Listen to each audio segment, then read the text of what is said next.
मराठा आरक्षणाचा पाया अण्णासाहेबांनी रचला तर मनोज जरांगेंनी चढवला कळस।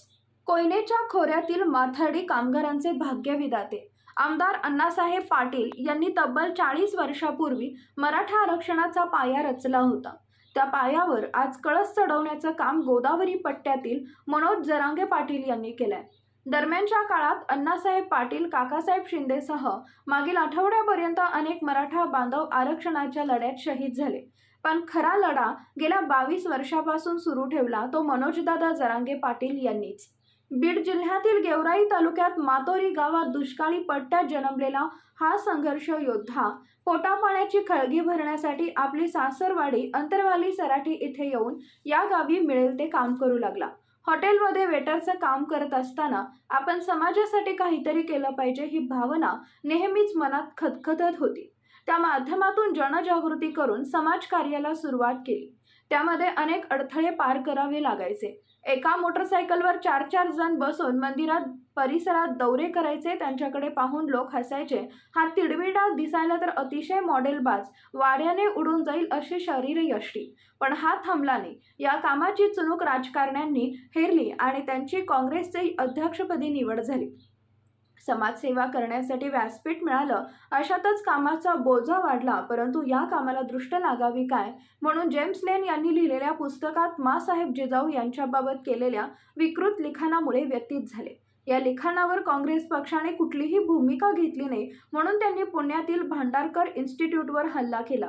त्यात जेलवारी झाली आणि त्यांनी काँग्रेस पक्षाचं काम करणं सोडून दिलं आणि जरांगेंनी स्वतःच्या नेतृत्वाखाली शिवबा संघटनेची स्थापना सुरू केली। संघटनेच्या माध्यमातून गोदावरी पट्ट्यातील गावात काम सुरू केलं।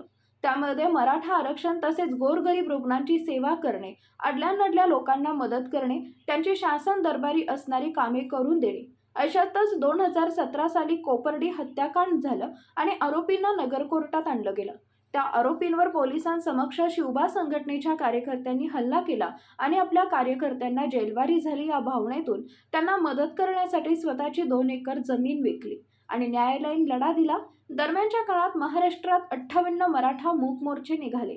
त्यातून मराठा समन्वयक निर्माण झाले आणि त्या समन्वयकांनी वेळोवेळच्या सरकारबरोबर हातमिळवणी करून आपलं घर भरण्याचं काम केलं। 5 स्टार हॉटेलमध्ये समन्वयकांच्या मिटिंग्या व्हायच्या। मुख्यमंत्री, गृहमंत्री, सामाजिक न्यायमंत्री यांच्याबरोबर ओळखी करून स्वतःच्या पदरात काय पाडेल याकडे लक्ष दिलं। त्यावेळी हा संघर्ष योद्धा अनवाणी पायाने वर्गणी करून 10-20 रुपयाचं पेट्रोल मोटरसायकलमध्ये टाकून गोदापट्ट्यात भटकंती करून जनजागृती करत फिरला। अशातच गोदापट्ट्यातील अनेक गावात जनजागृती उपोषणे आंदोलने केली। त्यातूनच 29 ऑगस्ट रोजी अंतरवाली सराटी इथे उपोषण सुरू केले। दरम्यानच्या काळात जालना जिल्ह्यात शासन आपल्या दारी हा कार्यक्रम शासनाने आयोजित केला होता।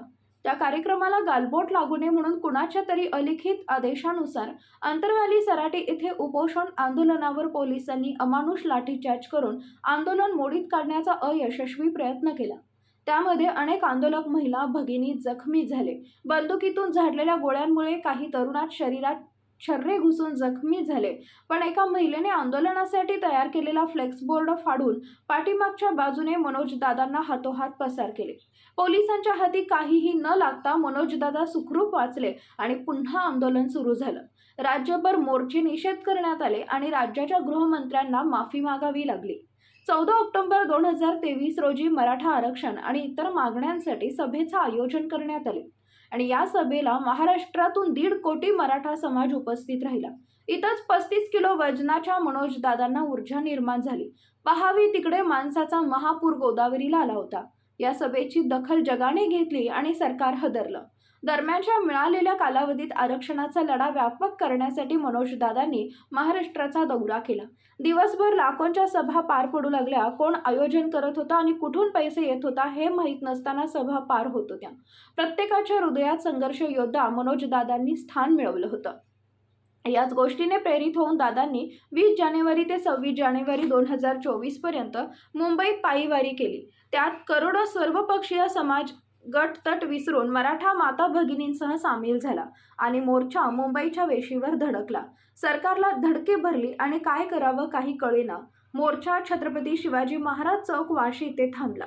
आपली वाहने जागेवरच सोडून मनोजदादा वाशी मुक्कामी असतानाच लाखो मराठे गनिमी काव्याने मुंबई लोकलने आझाद मैदानावर धडकले आणि सरकारने गुडघे टेकले. उषक काल होता होता काळ रात्र झाली, याप्रमाणे 27 जानेवारी 2024 ची पहाट मराठ्यांसाठी उजाडत असतानाच पहाटे 2:45 वाजता राज्याचे मुख्यमंत्री एकनाथ शिंदे यांनी मराठा आरक्षणाचा अध्यादेश काढला. तो सकाळी 9 वाजता करोडो समाजांच्या उपस्थितीत छत्रपती शिवाजी महाराजांना साक्षी ठेवून मनोजदादांच्या हाती सुपूर्द केला. वाशी शहर मराठ्यांच्या गर्जनांनी दुमदुमले, गुलालांची उधळण झाली, तोफांचे बार उडाले आणि संघर्ष योद्धा मनोजदादांच्या लढ्याला यश मिळालं.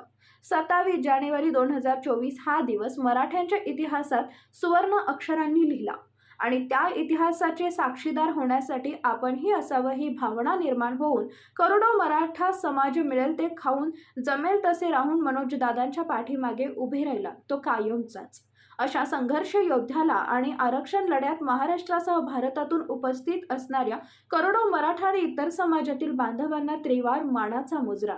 शिवाजी मोहिते, पुणे प्रतिनिधी, पॉवर मराठी न्यूज. एकच नजर चौफेर खबर. Power Marathi news.